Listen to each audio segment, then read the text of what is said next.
Okay, One Piece! Just watch One Piece is a phrase that every One Piece fan utters to a normal human being, and the response is always the same: the fuck off. But to the one person who actually decides to give it a chance is in for one of the greatest adventures of their life. Now you may be that negative Nancy saying, Din, dude, I can't watch 1,000+ episodes, man, that's insane. And to that I say, shut the fuck you. Come on, Jimbo, all that time you spend watching shitposts at 3 AM, like, come on, man, what even is this? But really, I was in a very similar camp that I would never watch or read any of them because it's just way too long. Hey, at least it's not Fate. To be straight up, getting into One Piece can be really damn overwhelming with how much media there is for it. That alongside the fandom continuously screaming shit like, One Peak, it's peak, it has better world building than the Bible, Gear 5 and King of Silence. The length and the almost cult-like fanbase, which I am now openly a part of, can be a serious turnoff to a lot of people. See, now I think we partially have a misunderstanding though with the fanbase. There are a certain few who divulge their entire months into watching One Piece straight, with no breaks and no connection to the outside world. So allow me to translate what this fine young gentleman is saying about One Piece. Peak! Character development in this show is absolutely astonishing. Never have I been so invested deeply in the familial dynamics and conflicts of each character. What makes One Piece so special is how we find ourselves wanting to learn more about this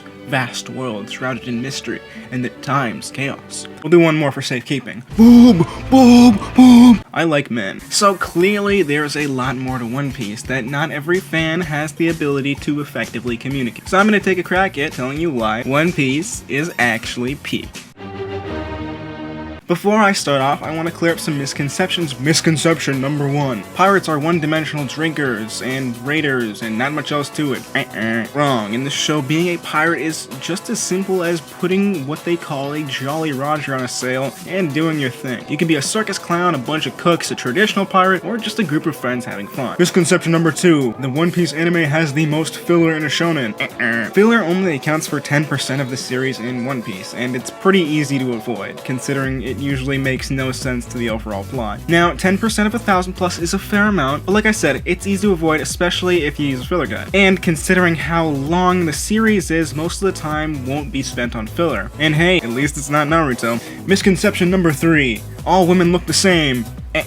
Wait, this one's actually kinda true. With that out of the way, let's talk about the premise of One Piece. Many of you may be somewhat familiar with One Piece, especially if you've just watched the live action. But for all you folks who are coming into it with nothing but a blank slate, let me catch you up to speed. 22 years before the start of the show, Gold D. Roger, the man deemed king of the pirates, was sentenced to execution. However, right before his death, he told the entire world that he hid all of his treasure in one place, and invited all to find it. Yeah, that's the One Piece, perfect. Fast forward several lifetimes of trauma, and bam, we get Stretchy Guy. Yay! So he's trying to become king of the pirates. But like most of us with a dream, there is not much of a plan going into it, just pure determination. We experience this journey of a kid trying to make his dreams come true alongside his friends and embark on this amazing adventure. Sounds like a pretty safe standard plot. So how are there this many episodes and volumes? I think the biggest thing to understand about One Piece is the fact that it really is a journey. The contrast between the start of the series and where it currently stands are literal worlds apart, yet it somehow manages to feel earned. You start off with this very fun, harmless Saturday morning cartoon type of vibe with your underdog main cast and some light shenanigans. But it really progresses in the best and most unexpected way possible. Every character's pipe dream becomes a reality. It gets to the point where you are more invested in how they achieve their goals. There is such a strong emphasis on the characters progressing through this ever-expanding world, and with its charm, you can't help but want to see more. The biggest problem with shows that overstay their welcome is that they don't have the quality to sustain their audiences. With One Piece, that really isn't the case. Every storyline has care put into it, and there are very few moments where I'd say I didn't enjoy the series. So many of the story beats in One Piece are hit so well, and while maybe not everything is perfect, those highs are some of the best you're ever gonna experience in fiction. The amount of quality time you spend with these characters is crucial because as the audience we develop a deeper connection with our main cast. Like, I should not care this much about a reindeer doctor, perverted chef, and a literal stack of bones. But I do. It comes down to having a constantly well-developed and cared-for story. And it's extremely rare for any piece of media with such a large amount of content to maintain said quality. But then you keep saying quality. What makes it so quality? And to that I say, the world, it's peace! One Piece stores you into this fantastical world with crazy islands, superpowers, pirates, superpower pirates, sea monsters, and there's a giraffe guy. You get all sorts of obscure characters and strange societies, but despite all the wackiness, you really find yourself being engulfed by it all. This world is guised by its chaotic outer layer, but the deeper you get into it, there is so much more substance. Societies facing oppression, the impacts of an overarching corrupt government, lawless, destructive, and conquering pirates,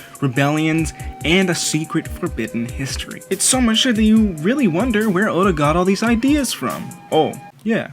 That's just real life. Eiichiro Oda managed to blend a lot of realistic ideas with these bombastic concepts to create something new. Going into One Piece, I just caught up to the Berserk manga, which is known for having one of the best worlds built in the entire manga world. And considering how much all of One Piece fans were glazing over its world building, my expectations were pretty high. And I can say that all the talk, well mostly, was warranted. We get a ton of different fantastic beings like giants, fish people, zombie dudes, samurai dragons, and a lot more. Everything in One Piece is also well put together, and the further you get into One Piece, the more you start to notice how much thought Oda put into the world. Like, even the earliest characters and concepts introduced are still relevant. I think one of the best examples is the introduction of Haki. Now, I'm not going to go too in depth on Haki because spoilers, but what I will say is that it exists from the very start of the series. That moment when you realize it's been there the whole time is really special because part of it was right under your nose. And there are a lot of those moments where something was right next to you the entire time. And we still get instances like that as the series continues. Somehow the pieces of this massive puzzle always manage to come together and create a unique experience. So, the curious viewer that you are, you wonder, what about the big fights and stuff? Now obviously with this being a shonen, of course you're gonna get some great fights. Some of the most hype moments in this series is when Luffy has that one punch that shifts the entire tone of an arc. But the reason we can get to that point is because of how much it's built up to. All the exposition and content make that one punch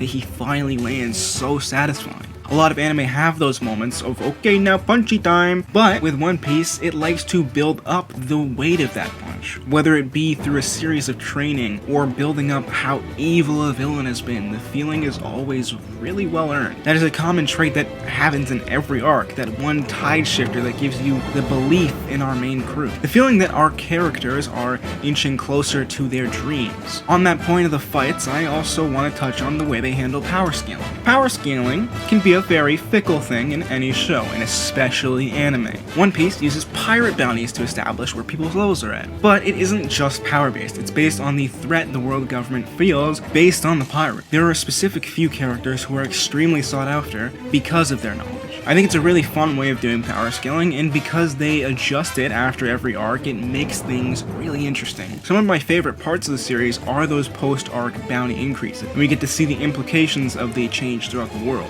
Those moments are when you especially start to realize that everything in One Piece is connected. We as the audience are limited in our scope because we just see our main crew doing some shenanigans, but those moments where we get a glimpse at the rest of the world reacting to are just so important for setting up the future moments and establishing the state of the world. It's really rare to find a series that cares so much about every single moment, let alone such a massive piece of media. Again, it's that long-standing quality. But I talked a lot about the world, so let's get to the reason we watched the show in the first place, the character. Stretchy guy, food guy, bone guy, rubble guy, Rudolph guy, fish guy, and... Wait. I think I forgot someone. My king! Oh my goodness, there he is! He's so cool! One of the defining aspects of One Piece are of course the characters. This has quickly become one of my favorite main cast of characters in any anime or manga. Well, why is that? Wait. At the core of One Piece, it is a story about following your dreams, no matter how lofty they may seem. Everyone on this crew has a dream or passion of some sort that you can be invested in. Whether that be becoming the greatest swordsman, learning about ancient history, or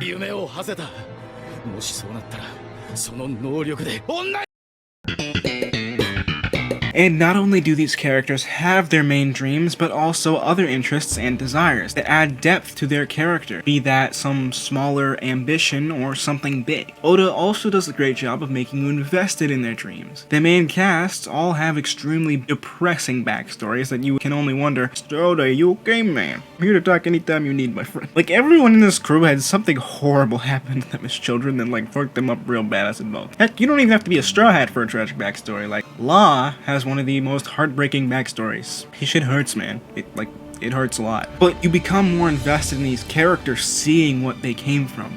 You want them to succeed. The series succeeds in making our main cast of characters likable. From our main crew, we have some really cool, maybe not so human characters with very realistic emotion. And because of that, it works to shift the overall tone really well. It knows when it needs to be more serious, but also understands the importance of goofy fun to bring joy to the viewer. See what I did there, One Piece fans?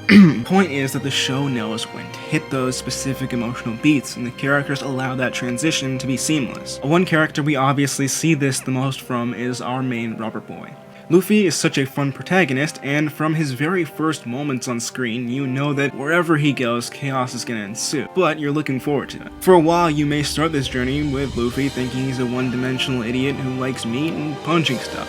Has no plan. But Luffy is one of the best parts of the show. Earlier I mentioned his goal in becoming the best. Well, ever since he was a kid, Luffy's goal was to become King of the Pirates, but he isn't interested in ruling the seas or obtaining some power over other people. To Luffy, becoming King of the Pirates means becoming the most free person in the world. Oh no, not another freedom-crazed protagonist. Guys, don't worry, I swear he's not Aaron. I swear.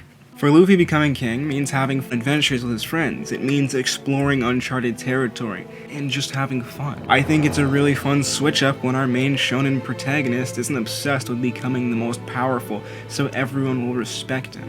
Also, the progression of Luffy's dream and wanting to share it with his friends is really important. It's at those points where Luffy starts understanding what it means to be a leader. His desire to protect his friends allows him to grow.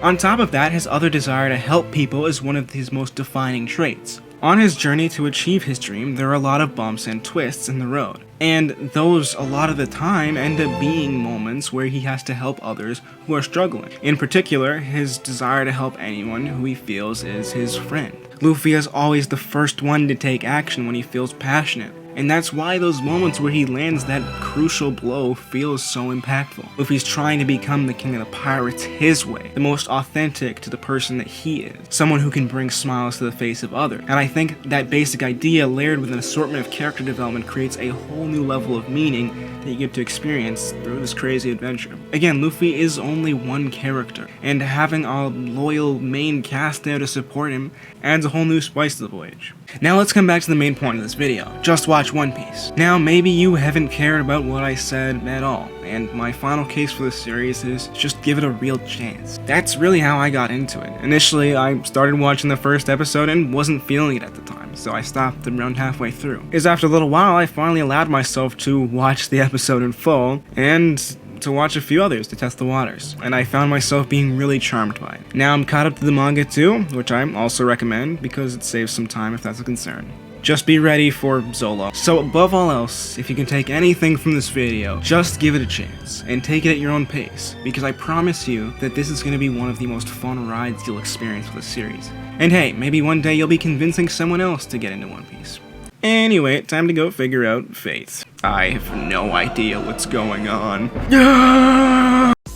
Hey guys, thanks for watching. Just an update for the rest of the year, I am only going to be posting one more video. I'm working on a short film right now, so that's taking up a decent bit of my time, but the last video of the year will be a fun Christmas special around Harry Potter. I'll also be taking the rest of the time to write more scripts so I can get back to weekly uploading. Anyway, thank you very much. I'll see you guys in a bit.